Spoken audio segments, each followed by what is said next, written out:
essa apresentação tem como objetivo ser um primeiro passo para entender esses hábitos e a gente ainda tem outras coisas para explorar, né?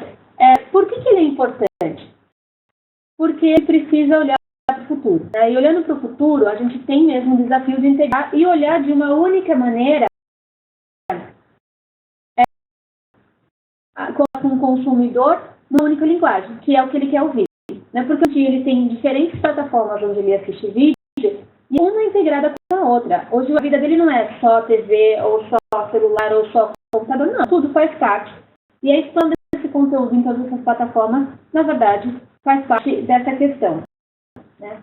E todo mundo que trabalha com conteúdo está pensando nisso. O presidente de conteúdo da Discovery Internacional também está pensando nisso. A Marjorie, ela veio para o Brasil há 3 semanas atrás, no Rio Content, que é um evento sobre conteúdo que acontece no Rio de Janeiro, e é uma entrevista para o Meio Mensagem que saiu essa semana, e nessa entrevista ela fala da importância da integração real, né, onde o futuro da TV depende que a TV seja além da tela grande que a gente conhece, e na verdade uma integração real de todas as plataformas.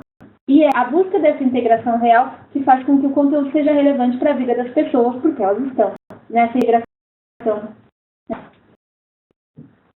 Portanto, o que a gente vai ver aqui hoje é como é que a TV por assinatura e os canais têm se comportado frente a esses novos comportamentos. Os que são do presente e os que são do futuro. Porém, antes de falar sobre o comportamento, acho que uma coisa importante é a gente entender o que levou esses comportamentos a mudarem e, na verdade, quais são as plataformas que a gente está usando. A primeira coisa para a gente entender é que hoje o consumo de TV, e as pessoas falam que estou consumindo TV no computador ou estou consumindo TV no celular, ele acontece em diferentes plataformas. Mesmo que a pessoa fale que aquele conteúdo ainda é um conteúdo de TV, e a gente sabe que o conteúdo linear de TV, ele sim dava a outras plataformas, não é à toa que 80% dos comentários do Twitter no Brasil vêm de conteúdos que são falados sobre conteúdo televisivo, né? A discussão gera muito em torno da televisão. Bom, agora a gente gera também muito conteúdo em relação à parte política, mas está muito televisionado, está quase uma novela. Então, de ser conteúdo de TV também. Então, é bastante primeiro ponto para entender que o consumo de conteúdo de TV ele se expandiu. Ele não está mais naquela TV pequena ou grande, mas ele está em outras plataformas, né? E ok, o que era a TV no início? E era o conteúdo linear, no que hoje existe outras formas de consumir conteúdo, mas que tipo de conteúdo é esse? Então, o primeiro conteúdo que ainda é bastante consumido, que é o conteúdo linear. O que é esse conteúdo linear? É basicamente o conteúdo tradicional que a gente conhece, né? É aquela oferta de conteúdo convencional, que com fixa, o canal, você sabe, no caso da TV por assinatura, que existem canais para criança, existem canais para adultos, existem canais com mais aventura, o factual documentário, existem canais de estilo de vida, existe um tipo de canal em que fixa e é estabelecida de acordo com o que a gente analisa aqui dentro, que faz sentido para o que a gente chama de flow, né, que é para a sequência, que um programa vem atrás do outro. Em alguns canais, como os canais infantis, você consegue, a fidelidade é bastante importante, né? Então a gente tem Pepa, segunda a sexta, das 10 horas, depois o Patati Patatá, depois o Show da Luna, depois o Doc, é uma sequência, porque a criança gosta de seguir essa sequência. Em canais como o Home and Health, por exemplo, a gente tem uma grade fixa e tem dias da semana, né? Porque a gente sabe que esses dias da semana, que são temáticos, então você tem a terça, que é terças à mesa, que é de comida, de culinária, então ali você vai encontrar programas de culinária. Os quintas em casa, que programas de decoração. Então fica fácil das pessoas entenderem o que tem naquele conteúdo, e aquilo é um conteúdo linear pré-fixado da grade fixa que a pessoa tem que ver naquele horário, senão ela perde o programa. Acontece que isso era o tradicional, era o que a gente tinha, né? Tanto que as pessoas, não, eu te vejo depois da novela, ou eu te vejo antes do Jornal Nacional. Isso é uma coisa muito importante para a vida das pessoas, e elas se pautaram nesse conteúdo linear até para definir coisas da vida dela, do seu comportamento. Então, isso mudou. E hoje em dia a gente tem o que a gente chama de conteúdo não linear, que é um monte de coisa. E também o conteúdo não linear é o conteúdo consumido pelas pessoas que não são mais telespectadores, eles viraram usuários, que podem ser telespectadores, pode estar no celular, pode estar pode estar na TV vendo de outra forma no momento que ela quer, mas o mais importante que define o conteúdo linear é que ele é consumido sob demanda, no momento que aquele usuário achar que é mais adequado para ele. Se naquele momento ele está em casa, ou se naquele momento ele está no consultório médico e tem disponibilidade de assistir aquele conteúdo, ele vai assistir através do Video on Demand, do DVR, do catch-up, do OTT, do TVE, e tudo isso é considerado conteúdo não linear.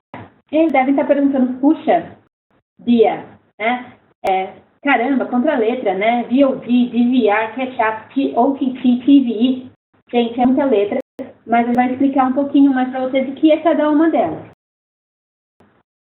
Primeiro, entender é o DVR, ou Digital Video Recorder, que é essa gravação. Ele é uma evolução ali do videocassete, que a gente com nossa fitinha gravava aquilo que a gente queria, mas dava o maior trabalho. O que acontece é que o DVR, ele quem tem TV por assinatura, e naquele box, né, no aparelhinho da TV por assinatura, você consegue colocar o que você vai gravar, você tem um guia de programação, ali você consegue identificar, legal, eu quero esse programa, não vou estar aqui nesse horário, vou gravar esse programa para assistir depois. Então, você consegue colocar que que aquele programa seja gravado e armazenado no seu set-top box, que é o aparelhozinho, e você vai assistir no horário que você vai achar mais interessante, né?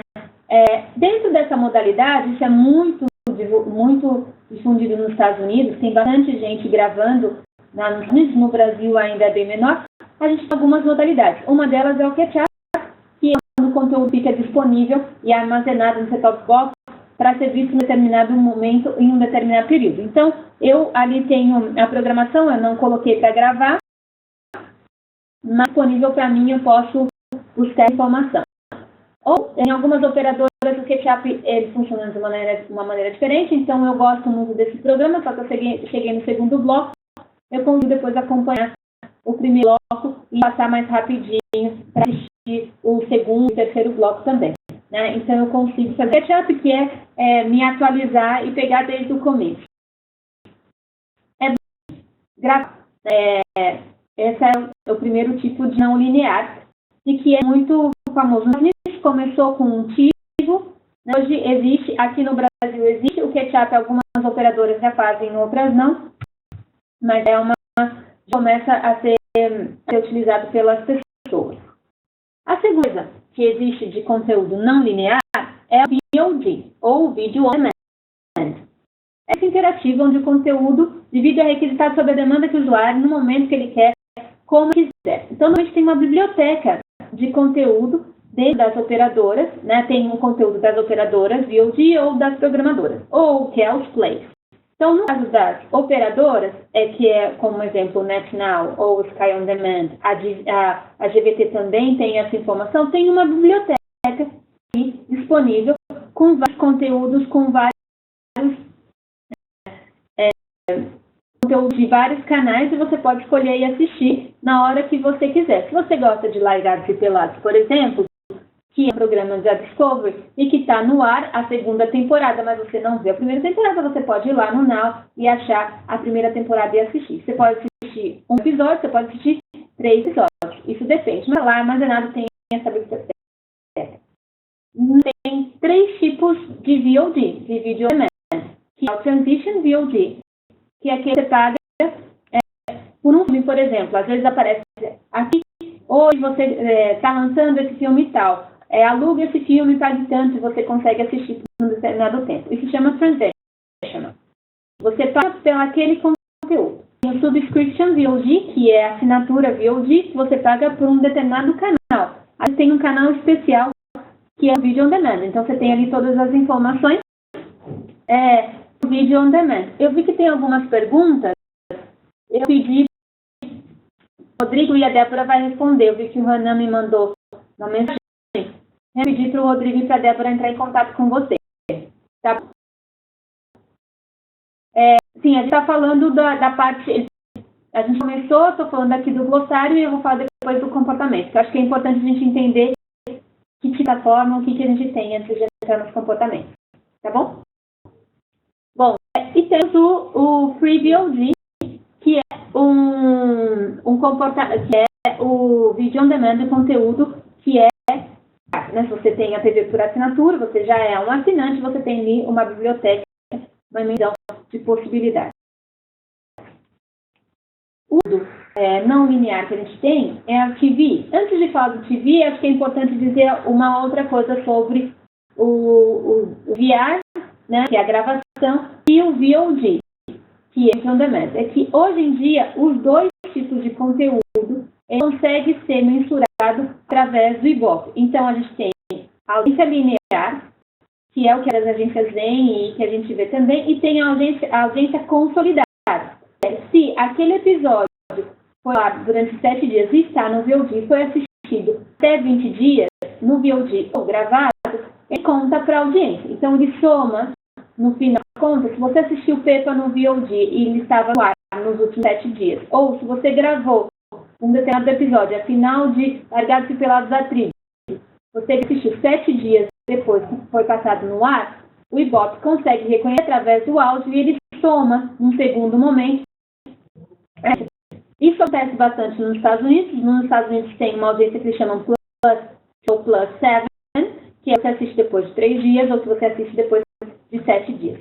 No Brasil, a gente vai ver alguns resultados dessa mensuração que é pouco. Bom, aqui foi medido e aquilo é feito na TV. É um tipo de conteúdo não linear, que é o TVE ou TV Everywhere, que é através do sistema de autenticação da sua TV por assinatura. Então, sou assinante da Sky, sou assinante da NET, eu posso autenticar e entrar nos plays das horas, né, dos canais. Por exemplo, Discovery Kids. Quem tem Sky pode entrar no Discovery Kids e ver a programação. E no caso do Discovery Kids, tem outras coisas além da programação, além dos episódios que estão disponíveis na TV e também são disponíveis em qualquer que você queira assistir. Também jogos, né, você se autentica, né, coloca lá sua identificação de assinante e você consegue ver em qualquer lugar. É isso que significa TV Everywhere, que pode ser no seu computador, na TV, no seu celular, no seu iPad, no seu tablet, em qualquer lugar que você queira, aqueles episódios que estão disponíveis em um determinado canal, né? Então, isso que são os plays. Tem a Discovery Kids Play, mas tem HBO Go, que é um pouco diferente, tem ESPN, tem a Globosat, e os canais da Globosat também tem, e se chama TV Everywhere, porque você pode assistir em todos os lugares.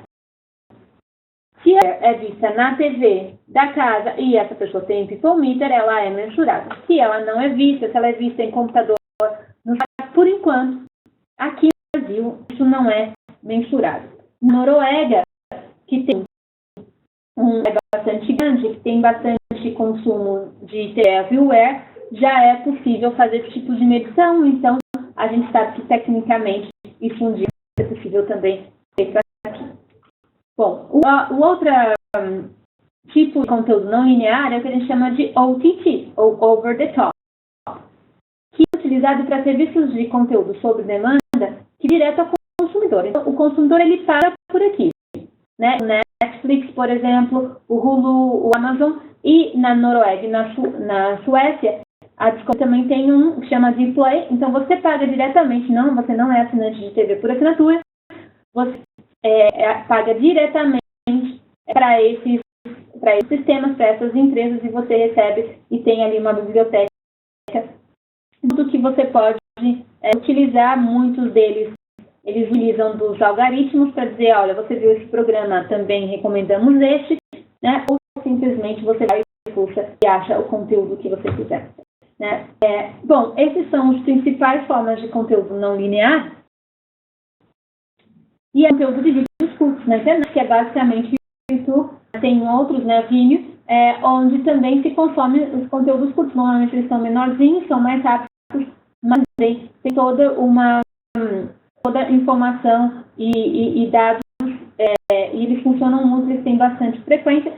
ele tem uma medição completamente diferente, né? Muitos a gente nem consegue medir, não é audiência, então você não pode, esse programa deu essa audiência, esse vídeo deu esse número de visitantes, não dá para comparar, porque o número de visitantes é igual, quando às vezes você vai no banheiro, às vezes você vai muitas vezes no banheiro, mas não é o cômodo principal da sua casa, você se sente muito mais engajado, muito mais cômodo, né, dentro de uma sala ou dentro de um quarto, né? Então, é basicamente essa comparação, ou seja, não dá para comparar, mas existem essas informações também de vídeos curtos. Bom, é a forma de conteúdo não linear. Agora, o que é futuro e o que já é presente? Quando a gente analisa o que é e as informações que a gente tem, a gente vê que hoje mais de 50% eles acharam vídeos na internet, e aí são vídeos mais curtos nos últimos 30 dias, né? Então, ou seja, já vídeos na internet já são bastante utilizados, assim como vídeos de sites de fotos que as pessoas também veem. Então, esse acesso e consumo através da internet com vídeos curtos, isso já acontece em todas as classes, principalmente com o público maior. Você pergunta você assistiu vídeo sobre demanda, e agora a gente está perguntando para o consumidor, ele não sabe o que é OTT, o que é TVI, para ele tudo é vídeo sobre demanda, a gente já vê que entre os assinantes tem 10% que já assistiram nos últimos meses, né? Em relação, isso cai para 14%, já não é focado em classe A, né? A classe AB ela é a que mais utiliza e tem um público muito mais jovem, até 25 anos. Apto de gravar programas de TV é algo que ainda é pequeno e tem 7% de quem é assinante de TV por assinatura já grava, isso é um pouco maior na classe AB, mas gravação é uma coisa contínua, não está relacionado à idade, né? E consumo de TV online no último mês, que é o streaming e que ainda é o linear, mas na online isso ainda é muito pouco. O que esse vídeo mostra para a gente? Né? Que os vídeos são bastante acessados, mas uma coisa interessante é que já existe 5 pessoas que por assinatura que também estão assistindo vídeos sobre demanda. Então, esse já é um hábito que está sendo. É importante a gente saber que canais eles estão, sim, colocando esses vídeos também disponíveis nos seus players, nas suas plataformas próprias ou nas plataformas das operadoras. Isso vai crescer. Outra também importante é que nesse vídeo também, a gente não colocou aqui a informação, mas eu trago para vocês, é que quem assiste sob demanda tem uma pergunta de quem assina sob demanda, onde 7% também é informação, né? Das pessoas, elas assinam um conteúdo sob demanda, que é como se fossem os OTTs, Netflix, Amazon, Hulu. Esse tipo de assinatura é 7%, então ainda é pequeno, ele cresceu em relação ao ano passado, né? Eu acho que é bastante importante. E tem uma outra coisa, ele é muito maior entre quem é assinante de TV do que não é.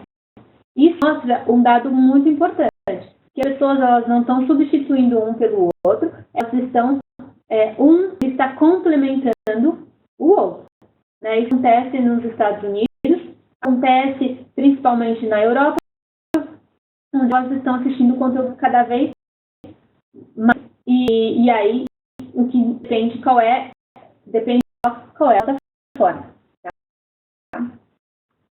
Olha, eu falei que alguns daqueles tipos de conteúdo não linear a gente consegue medir e ter o mesmo padrão de medida, que é a audiência, que é o que a gente consegue ver de uma forma mais clara, né? Quando a gente vê conteúdo da audiência, né, que na TV, e que a gente consegue ver o linear, que é a forma mais tradicional, e do não linear, a gente consegue medir, que é o lado que viu. De quando a gente pega 1 minuto da audiência, né, a audiência é medida por minuto, aquele minuto, 2% da consumo de conteúdo na TV ainda vem da programação linear. 2% daquele 1 minuto vem de pessoas que estão assistindo programação não linear. O que significa? Que continua sendo super importante. Então, não é que as pessoas estão mudando completamente os hábitos, elas estão adquirindo novos hábitos, onde o hábito linear continua sendo bastante importante. Ela continua acompanhando os programas, em alguns momentos ela vai acompanhar outros programas que não são lineares, de outras formas. Tanto no final do mês, mais de 93, 94% das pessoas assistem a algum programa, né? Tem gente que está de férias, por isso que dá 100%, mas no total do mês, as pessoas assistem conteúdo linear dentro dos canais de TV paga, mas sim já quase 10% das pessoas, a gente tem uma média aqui de 10% das pessoas que naquele mês assistiu algum conteúdo linear.